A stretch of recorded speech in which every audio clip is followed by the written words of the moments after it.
Est-ce que tout comme moi, vous avez un petit peu tendance à vous occuper de tout le monde?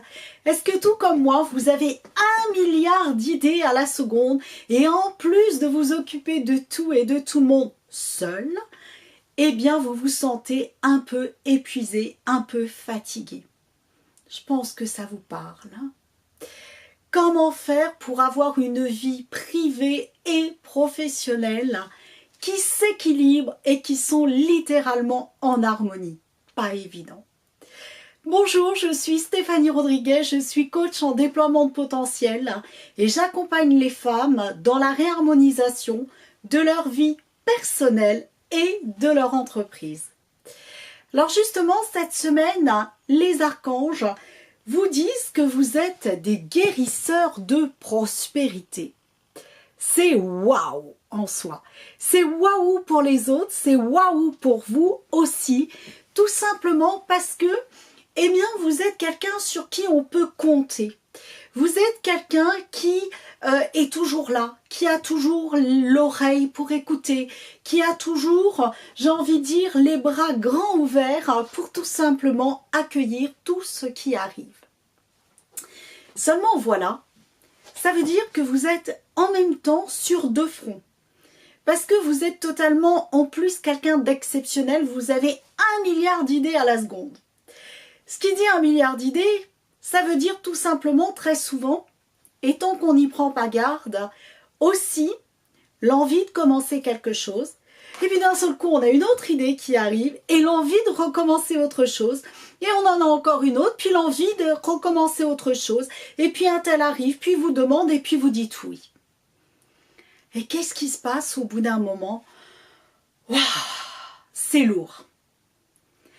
Et dès l'instant où on est là-dedans, eh bien ça veut tout simplement dire que vous avez perdu votre focus original et originel. C'est-à-dire celui de rester sur la trajectoire la plus directe qui est tout simplement celle de votre talent unique. Et quand vous allez être comme ça dans cette fatigue, dans cet épuisement, dans ce courir, dans ce sentiment d'être tiraillé, c'est qu'à un moment donné, vous sortez de cette route qui est celle de votre talent unique. Alors les archanges vont vous inviter à plusieurs choses. Il y avait deux autres cartes que j'ai pas avec moi mais qui sont très complémentaires. Ils vont vous indiquer plusieurs choses. La toute première, ça va être effectivement de continuer à rêver.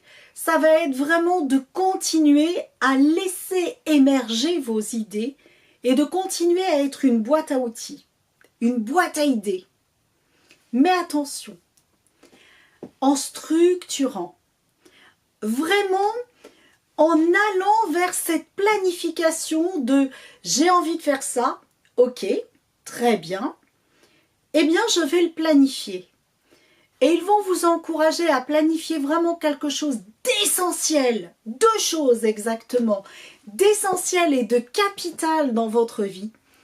La première, ça va être de prendre un temps pour vous. La deuxième, ça va être de toujours rester dans votre passion. Je m'explique. Prendre un temps pour soi, ça veut dire, premièrement, je le planifie sur mon agenda et c'est la première chose que vous devez planifier sur votre agenda. Ça, moi, j'ai mis très longtemps avant de le comprendre parce que tout simplement, j'avais peur du regard des autres. Et je me disais, ouais, mais tu te rends compte, hein, si tu prends du temps pour toi, que tu ne fais rien, qu'est-ce qu'ils vont penser? Qu'est-ce qu'ils vont penser? Que tu es feignante? Que tu fais rien? Et c'est peut-être pour ça que tu n'as pas encore plus de résultats. Donc quand vous vous entendez dire ce genre de choses, c'est tout simplement le mental. Alors comme je le dis souvent, le mental, vous l'envoyez aux Bahamas. En plus, je ne sais pas pour vous, mais ici, il fait un temps, allez, pourri. Il pleut. Il fait pas très chaud. Demandez-lui d'aller aux Bahamas et qu'il vous envoie une jolie carte postale avec en plus un peu de soleil. Donc, première chose, dans votre agenda, planifiez des temps pour vous. Avec dans ce laps de temps 2 actions essentielles. La première, ne rien faire. Waouh, pour moi, très dur. Mais j'y arrive maintenant. À force de me soigner, à force de me forcer, au départ c'est vrai que c'était un peu ça, et bien maintenant j'y arrive. Et c'est vachement bien de rien faire. Par ne rien faire, ça veut dire ne même pas méditer, ça veut dire ne même pas chercher à faire quelque chose. C'est être là, en juste présence, c'est tout. Et dans le calme. Et oui, si vous ne faites rien avec plein de bruit autour, c'est pas vraiment très structurant, restructurant, et c'est pas vraiment très reposant. Donc, première chose, je planifie, et la première action à faire dans la planification, c'est ne rien faire. Zéro. Rien. La deuxième chose, une fois qu'on n'a rien fait et que l'on s'est ressourcé, eh bien, c'est de réintérioriser tout simplement votre passion.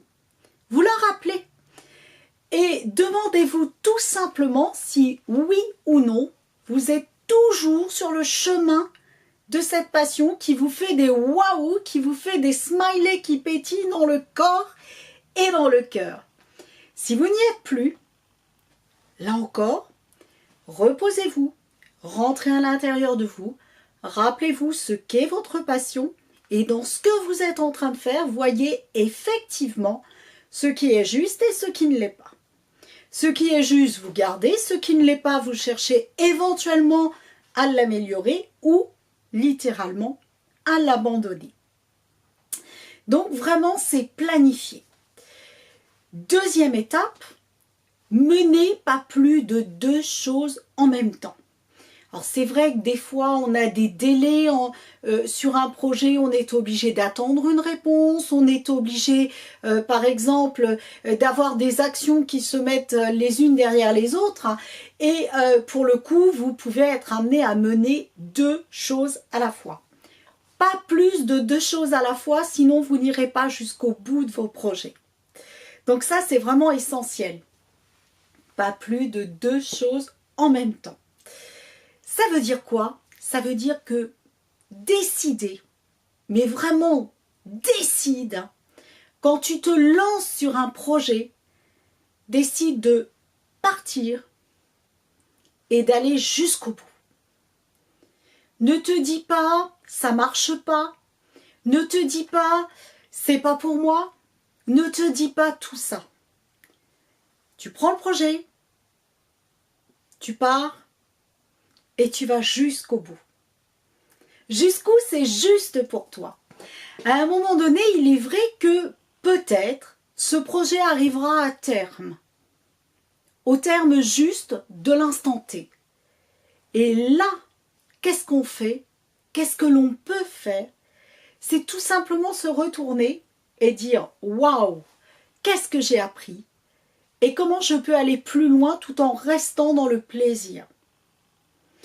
Et là, votre projet, vous allez voir que soit vous allez l'amener encore plus loin, ou soit naturellement, mais sans l'abandonner, naturellement, il va céder la place à autre chose. Et il se peut aussi que votre projet soit totalement abouti, savourez, éprouvez de la gratitude, bien évidemment, mais faites-le perdurer. Il y en a qui peuvent durer dans le temps. Je pense notamment si vous avez des infoproduits que vous voulez vendre, eh bien continuez à travailler dessus. Et posez-vous la question de chaque semaine, combien de fois je vais parler de mon projet pour tout simplement qu'il continue à vivre, qu'il continue à prospérer. Comment je vais faire évoluer mon projet pour qu'il continue à être toujours intéressant aux yeux de ma clientèle. Et qu'est-ce que je peux rajouter de nouveau? Et c'est là où la boîte à idées est super bonne. C'est qu'est-ce que je peux rajouter de nouveau pour inciter mes clients actuels à continuer avec moi, voire même à aller sur une autre dimension, un autre projet avec moi. Ça veut dire par là que toutes vos idées, même si vous ne les menez pas en même temps, et je vous déconseille de les mener en même temps, ça c'est super important, pas plus de 2 projets en même temps, eh bien, je vais avoir une petite liste à côté sur laquelle je vais noter tout ce qui me vient de nouveau.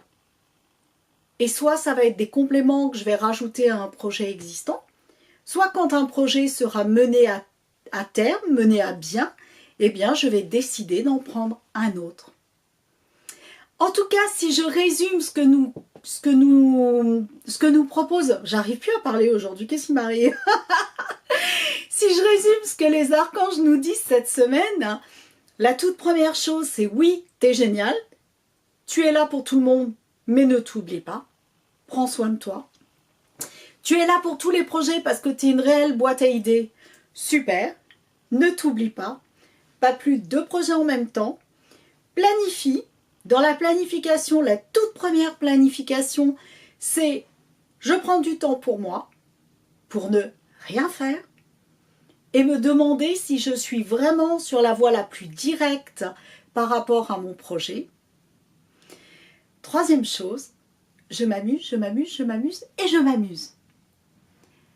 Votre vie et votre vie d'entrepreneur doit se résumer à je m'amuse, je m'amuse, je m'amuse. Et c'est vraiment ce que vous encourage à faire les archanges.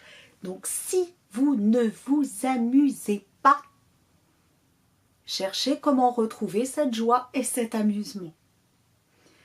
Je vous souhaite en tout cas vraiment beaucoup de plaisir à vous amuser cette semaine, à continuer à faire prospérer vos projets. Ne vous oubliez pas, je dirais même, mettez-vous en premier et votre projet va suivre, votre projet va littéralement épouser qui vous êtes et c'est pas l'inverse. C'est pas vous qui allez vous plier autour de votre projet. Amusez-vous, rigolez et continuez sur la voie la plus directe de votre passion. Bel amusement! Bye bye!